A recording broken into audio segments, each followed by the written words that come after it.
ქართლის ცხოვრება გადმოგცემს, რომ ომის წინ მეფემ შემდეგი სიტყვებით მიმართა ქართულ ლაშქარს. ეჰა მეომარნო ქრისტესანო, თუ ღვთის ჯულის დასაცავად თავდადებით ვიბრძოლებთ, არამედ თუ ეშმაკის ურიცხ მიმდევართა, არამედ თვით ეშმაკსაც ადვილად დავამარცხებთ და ერთ რასმეს გირჩევთ, რაც ჩვენი პატიოსნებისა და სარგებლობისათვის კარგი იქნება.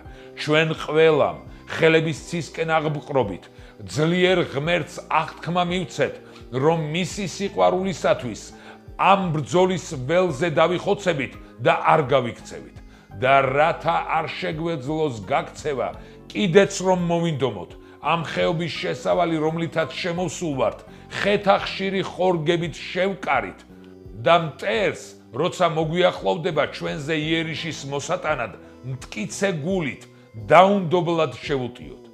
ამ